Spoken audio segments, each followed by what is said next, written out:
Hi అండి. అందరికీ నమస్కారం. Welcome to my channel. ఈ వీడియోలో ముగిసిన ఏపీ క్యాబినెట్ భేటీ, ఆమోద ముద్ర లభించిన కీలక నిర్ణయాలివే, ఉద్యోగులకు వరాల వెల్లువ అంటూ అప్డేట్ రావడం జరిగింది. సో, దీనికి సంబంధించిన పూర్తి వివరాలు ఈ వీడియోలో తెలుసుకుందాము. వీడియో అయితే ఎక్కడే కానీ స్కిప్ చేయకుండా ఎండ్ వరకు చూసేయండి. అప్పుడు ఇన్ఫర్మేషన్ పూర్తిగా అర్థమవుతుంది. అలాగే వీడియో చూస్తున్న ప్రతి ఒక్కరు లైక్ చేయండి ఫ్రెండ్స్. ఈ వీడియోని తోటి ఉద్యోగ, పెన్షనర్ మిత్రులతో అయితే షేర్ చేయండి. కొత్తగా మన ఛానల్ చూస్తున్నవారు ఇంకా ఎవరైనా సబ్స్క్రైబ్ చేసుకోకపోతే వెంటనే మన ఛానల్‌ని సబ్స్క్రైబ్ చేసుకోండి. సబ్స్క్రైబ్ చేసుకోవడం వల్ల నేను చేసే ప్రతి ఒక్క వీడియో మీ వరకు రీచ్ అవుతుంది. ఇక ఆలస్యం చేయకుండా వివరాల్లోకైతే వెళ్ళిపోదాము. ఫ్రెండ్స్, ఇక విషయానికొచ్చినట్లయితే ముఖ్యమంత్రి నారా చంద్రబాబు నాయుడు గారి అధ్యక్షతన వెలగపూడి సచివాలయంలో ఈరోజు అనగా ఏప్రిల్ 10 ఉదయం 10:30 జరిగినటువంటి ఆంధ్రప్రదేశ్ రాష్ట్ర మంత్రివర్గ సమావేశంలో అనేక సంచలన మరియు అత్యంత కీలకమైన నిర్ణయాలతో అయితే ముగిసింది. ఈ భేటీ కేవలం ఒక సాధారణ సమావేశంలాగా కాకుండా రాష్ట్ర భవిష్యత్తును మరియు అభివృద్ధి పదాన్ని నిర్దేశించే ఒక రోడ్ మ్యాప్‌ను సిద్ధం చేయడమే లక్ష్యంగా చాలా సుదీర్ఘంగా సాగింది. పాలనలో వేగాన్ని పెంచడం అంటే ప్రభుత్వ పథకాలు ఉద్యోగులకు చేరే సమయాన్ని తగ్గించడం మరియు పాతబడిన వ్యవస్థలను పునర్నిర్మించి గాడిలో పెట్టడమే ధ్యేయంగా ముఖ్యమంత్రి గారు అధికారులకు అనేక కఠిన ఆదేశాలనైతే జారీ చేశారు. ముఖ్యంగా ప్రభుత్వ యంత్రాంగం అనేది కేవలం కాగితాలకు పరిమితం కాకుండా ప్రజలకు జవాబుదారీగా ఉండాలని, ఎటువంటి చిన్నపాటి జాప్యానికి కూడా తావు ఉండకూడదని ఆయన చాలా స్పష్టంగా అయితే హెచ్చరించారు. ఈ సమావేశంలో చర్చించిన ప్రతి ఒక్క అంశాన్ని, తీసుకున్న నిర్ణయాలను మరియు వాటి వెనుక ఉన్నటువంటి కారణాలను మనం ఇప్పుడు తెలుసుకునే ప్రయత్నం చేద్దాం. పరిపాలనా పరమైన సామర్థ్యం గురించి మాట్లాడుతూ ముఖ్యమంత్రి చంద్రబాబు నాయుడు గారు ఈ సమావేశంలో తన తీవ్ర అసంతృప్తిని బాహాటంగానే వ్యక్తం చేయవలసొచ్చిందనమాట. వివిధ ప్రభుత్వ శాఖల కార్యదర్శుల పనితీరు ఆశించిన స్థాయిలో లేదని, దీనివల్ల పాలన కుంటుపడుతోందనైతే ఆయన అభిప్రాయపడ్డారు.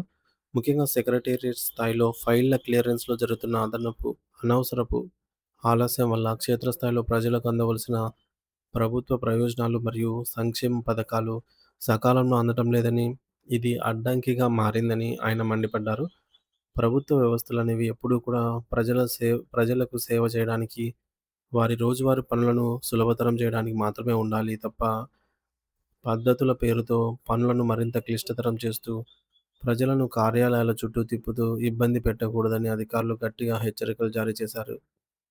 పరిపాలనా వ్యవహారాలలో పారదర్శకతను పెంచడం అంటే, అవినీతికి తావు లేకుండా చేయడం మరియు వేగాన్ని పెంచడం ద్వారా అభివృద్ధిని పరుగులు తీయించడానికి తక్షణమే విప్లవాత్మక చర్యలు తీసుకోవాలనైతే ముఖ్యమంత్రి గారు అధికారులకు ఆదేశించారు. మరి మరొక ఆసక్తికరమైన మరియు ముఖ్యమైన ఉదంతం ఏమిటంటే, కేబినెట్ సమావేశం ప్రారంభమైనప్పటికీ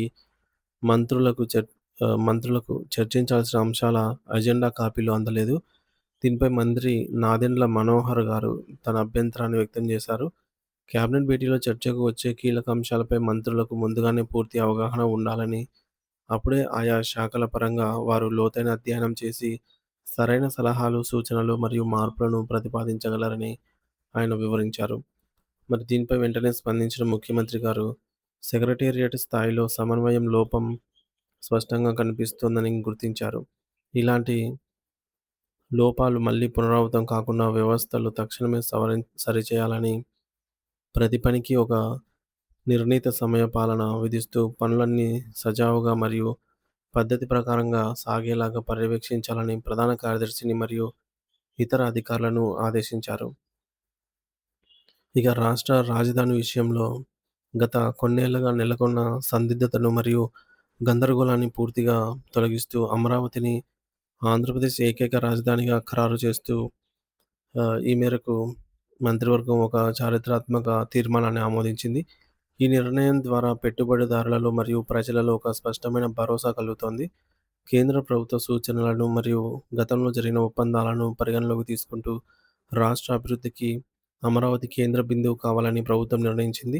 ఈ తీర్మానానికి చట్టబద్ధత కల్పించడానికి మరియు రాజధాని నిర్మాణ ప్రణాళికలు, అభివృద్ధి దశలను ప్రజలందరికీ వివరించడానికి ఈ నెల 28వ తేదీ ఉదయం 11 గంటలకు ఆంధ్రప్రదేశ్ శాసనసభ ప్రత్యేక సమావేశాన్ని నిర్వహించాలని ప్రభుత్వం నిర్ణయించింది. అమరావతి నిర్మాణం పనులను యుద్ధ ప్రాతిపదికన వేగవంతం చేయడం ద్వారా రాష్ట్రానికి భారీగా దేశీ మరియు విదేశీ పెట్టుబడులొస్తాయని, తద్వారా ఆర్థిక వ్యవస్థ పుంజుకుంటుందని ప్రభుత్వం బలంగా నమ్ముతోంది. ప్రస్తుత ప్రపంచ పరిస్థితులు, ముఖ్యంగా మధ్య ప్రాచుత్యం అంటే యుద్ధాలు, ఇజ్రాయిల్, అమెరికా మరియు ఇరాన్ దేశాల మధ్య కొనసాగుతున్న యుద్ధ వాతావరణం మన ఆంధ్రప్రదేశ్ రాష్ట్రంపై ఎలాంటి ప్రభావం చూపుతుంది అనే అంశంపై మంత్రివర్గం లోతుగా చర్చించిందనమాట. విశ్లేషించింది. సో, అంతర్జాతీయ మార్కెట్‌లో చమురు ధరలు పెరగడం వల్ల రవాణా ఖర్చులు పెరిగి, నిత్యావసర వస్తువుల ధరలు పెరిగే ప్రమాదం ఉందని ఆందోళన వ్యక్తం చేశారు. అంతేకాకుండా గ్యాస్ సరఫరాలో అంతరాయాలు కలిగే అవకాశం ఉందని వార్తలొస్తున్న నేపథ్యంలో ఇప్పటికే రాష్ట్రంలో గ్యాస్ కొరత ఏర్పడవచ్చనే వదంతుల వల్ల సామాన్య ప్రజలు ఆందోళన చెందుతున్నారు. పలుచోట్ల హోటళ్లు మరియు రెస్టారెంట్లు మూతపడటం వంటి పరిణామాలు గమనించిన ప్రభుత్వం దీనికి ఒక శాశ్వత పరిష్కారాన్ని వెతకాలని నిర్ణయించింది. గృహ మరియు వాణిజ్య అవసరాల కోసం ఎల్‌పీజీ సిలిండర్ల మీద ఆధారపడటాన్ని క్రమంగా తగ్గించి, ఈ మేరకు పైపుడు నేచురల్ గ్యాస్ (పీఎన్‌జీ) కనెక్షన్లను ఇంటింటికి అందించడాన్ని ప్రోత్సహించాలని మంత్రివర్గం తీర్మానించింది. ఇందుకోసం natural gas policy for promotion in commercial sector అనే కొత్త విధానానికి కేబినెట్ ఆమోద ముద్ర వేసింది. దీనివల్ల గ్యాస్ సరఫరాలో స్థిరత్వం ఏర్పడుతుంది. రాష్ట్రంలోని లక్షలాది మంది నిరుద్యోగ యువతకు ఎంతో కాలంగా ఎదురుచూస్తున్న శుభవార్తనైతే అందిస్తూ ఏపీ పబ్లిక్ ఎంప్లాయ్‌మెంట్ ఆర్డర్ 2025కు మంత్రివర్గం గ్రీన్ సిగ్నల్ అయితే ఇచ్చింది. మరి ఈ కొత్త నిబంధనల అమలు వల్ల రాష్ట్రంలోని 26 జిల్లాలు, 6 జోన్లు మరియు 2 మల్టీ జోన్ల వ్యవస్థ అధికారికంగా పనిచేస్తోంది. ఇందులో అత్యంత కీలకమైన మార్పు ఏమిటంటే, ఇకపై రాష్ట్రంలో జరిగే ప్రతి డైరెక్ట్ రిక్రూట్‌మెంట్‌లో కూడా 95% పోస్టులను కేవలం స్థానికులకే కేటాయించాలని ప్రభుత్వం నిర్ణయించింది. ఈ మేరకు స్థానికతను నిర్ణయించడానికి ఒక అభ్యర్థి ఒకటో తరగతి నుంచి ఏడో తరగతి వరకు ఉన్న 7 ఏళ్ల కాలంలో కనీసం వరుసగా 4 సంవత్సరాలు ఎక్కడ చదివారు అనే అంశాన్ని ప్రధానంగా ప్రధాన ప్రామాణికంగా తీసుకుంటారు. మరి ఈ నిర్ణయం వల్ల స్థానిక యువతకు తమ సొంత జిల్లాలోనే ప్రభుత్వ ఉద్యోగాలు పొందే అవకాశం అయితే మెరుగుపడుతుంది. మరియు ఇతర రాష్ట్రాల నుంచి వచ్చే పోటీ తగ్గుతుంది. దీనివల్ల మన రాష్ట్ర యువతకు ఉపాధి అవకాశాలు మెండుగా అయితే లభిస్తాయనే చెప్పవచ్చు. అయితే ఇంతటి భారీ అభివృద్ధి నిర్ణయాల మధ్య ప్రభుత్వ ఉద్యోగుల సంక్షేమం మరియు వారి దీర్ఘకాలిక సమస్యల పరిష్కార విషయంలో కొంత నిరాశ ఎదురైందని చెప్పక తప్పదు.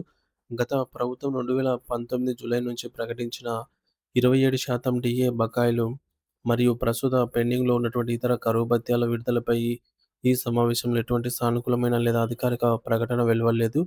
కేబినెట్ భేటీ తర్వాత డీఏ లేదా మధ్యంతర భృతి ఐఆర్ ప్రకటిస్తారని రాష్ట్ర వ్యాప్తంగా ఉన్న లక్షలాది మంది ఉద్యోగ వర్గాలు వెయ్యి కళ్ళతో ఎదురుచూశాయి. కానీ వారికి ఆశించిన ఫలితం లభించలేదు. పీఆర్సీ కమిషన్ గతంలోనే రాజీనామా చేయడం మరియు కొత్త కమిషన్ నియామకంలో తీవ్ర జాప్యం జరుగుతూ ఉండటం వల్ల జీతాల సవరణ ప్రక్రియ పూర్తిగా నిలిచిపోయింది. దీనివల్ల ఉద్యోగులు రోజురోజుకు పెరుగుతున్న ధరలతో పోలిస్తే తమ జీతాలు సరిపోక తీవ్ర ఆర్థిక ఇబ్బందులకు గురవుతున్నారని ఉద్యోగ సంఘాలు ఆవేదన వ్యక్తం చేస్తున్నాయి. దీనికి తోడు రాష్ట్ర వ్యాప్తంగా సీనియర్ అధికారులు మరియు అవ్ అవసరమైన అర్హతలు కలిగినటువంటి ఉద్యోగులకు తగిన పోస్టింగ్‌లు ఇవ్వకపోవడం, అలాగే పదోన్నతులకు అన్ని అర్హతలు ఉన్నప్పటికీ కూడా రాజకీయ లేదా పరిపాలనాపరమైన కారణాలతో వాటిని నిలిపివేయడం వంటి అంశాలు ఉద్యోగ వర్గాల్లో తీవ్ర అసంతృప్తిని పుట్టిస్తున్నాయి. మరి సచివాలయ ఉద్యోగులకు దశాబ్దాలుగా పెండింగ్‌లో ఉన్న ఇళ్ల స్థలాల కేటాయింపు ప్రక్రియపై కూడా ఈ సమావేశంలో ఎటువంటి స్పష్టత అయితే రాలేదు. ఉద్యోగులను అనవసరంగానే వేధించే చర్యలను మరియు బదిలీల విషయంలో జరుగుతున్న ఇబ్బందులను తక్షణమే నివారించాలని, వారి న్యాయమైన కోరికలను తీర్చి భరోసా ఇవ్వాలని ఉద్యోగ సంఘాలు ముఖ్యమంత్రి గారికి విజ్ఞప్తి చేస్తున్నాయి. రాష్ట్ర ప్రభుత్వం కోసం, ప్రజల కోసం పగలు రేయి శ్రమించే ఉద్యోగుల మనోభావాలను మరియు వారి కష్టాలను ప్రభుత్వం గుర్తించి రాబోయే రోజుల్లో అయినా వారికి అనుకూలమైన నిర్ణయాలు తీసుకోవాలని అయితే ఎంతో ఆశగా అయితే కోరుకుంటున్నారు. మొత్తంగా చూస్తే ఈ యొక్క కేబినెట్ సమావేశం రాష్ట్ర అభివృద్ధికి, అవసరమైన రాజధాని ఖరారుకు, స్థానిక నిరుద్యోగుల ఉపాధికి మరియు పరిపాలనా సంస్కరణలకు పెద్దపీట వేసినప్పటికీ ప్రభుత్వానికి వెన్నెముకగా నిలిచే ఉద్యోగుల ప్రధాన సమస్యలను మాత్రం ఇంకా పెండింగ్‌లోనే ఉంచింది. ప్రభుత్వం ప్రజల నమ్మకాన్ని కాపాడుకుంటూనే తన సొంత ఉద్యోగుల సమస్యలను కూడా త్వరితగతిన పరిష్కరించి ఆంధ్రప్రదేశ్ పరిపాలనలో ఒక కొత్త మరియు అధ్యాయానికి స్వర్ణ అధ్యయనానికి శ్రీకారం చుట్టాలనైతే రాష్ట్ర ప్రజలు ఆకాంక్షిస్తూ ఉన్నారు. ఎందుకంటే ప్రభుత్వం అమలు చేసే ప్రతి పథకం సక్రమంగా ప్రజలకు చేరాలంటే ప్రభుత్వం మరియు ఉద్యోగుల మధ్య బలమైన సమన్వయం మరియు నమ్మకం ఉండాలి. అప్పుడే రాష్ట్ర ప్రగతి వేగంగా మరియు నిరంతరాయంగా సాగుతుంది. దీనిపై మీ అభిప్రాయాన్ని తప్పకుండా అయితే తెలియజేయండి. Thank you for watching this video.